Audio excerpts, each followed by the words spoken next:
మావోయిస్టులు మరొక సంచలన లేఖ విడుదల చేశారు. భద్రాద్రి కొత్తగూడెం అల్లూరి డివిజన్ల కమిటీ విప్లవ్ పేరుతో ఈ లెటర్ రిలీజ్ అయింది. హిడ్మా ఎన్కౌంటర్ వెనుక ఎవరున్నా సరే వదిలిపెట్టబోమంటూ వార్నింగ్ ఇచ్చారు.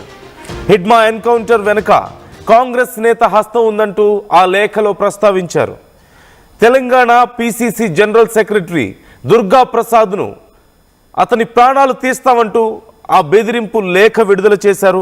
ప్రజాక్షేత్రంలో శిక్ష తప్పదని హెచ్చరిక జారీ చేశారు. హిడ్మాను ఆసుపత్రికి తీసుకెళ్తున్నామని చెప్పి మారేడ్మిల్లి అడవిలో పోలీసులకు అప్పగించారంటూ ఆ లేఖలో మావోయిస్టులు ప్రస్తావించారు.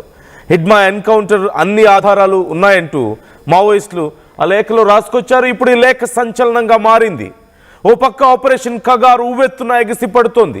రోజుకి పదుల సంఖ్యలో మావోయిస్టులు ప్రాణాలు కోల్పోతున్నారు. మరోవైపు కీలక మావోయిస్టు అగ్ర నాయకులు లొంగిపోతున్నారు, లేదంటే ప్రాణాలు కోల్పోతున్నారు. ఇప్పుడు బర్సిదేవ సైతం లొంగిపోతాడంటూ పెద్ద ఎత్తున చర్చ జరుగుతోంది. ఇలాంటి సమయంలో ఇక మావోయిస్టుల పని అయిపోయింది అనుకుంటున్న ప్రతిసారి మావోయిస్టుల నుంచి ఏదో ఒక లేదు మా ఉనికి ఉంది అని చెప్పడానికైనా, లేదంటే మేము బలంగానే ఉన్నామని చెప్పడానికైనా ఏదో ఒక ఆధారం మనకు కనిపిస్తూనే ఉంది. ఇప్పుడు ఈ లేఖను మనం చూడొచ్చు.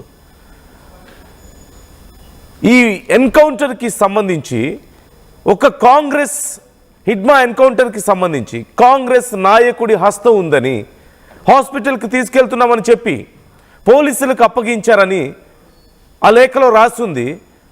అలా చేసినందుకు ఖచ్చితంగా ప్రజాక్షేత్రంలో శిక్ష తప్పదు అని, అతని ప్రాణాలు తీస్తామంటూ హెచ్చరికను జారీ చేశారు.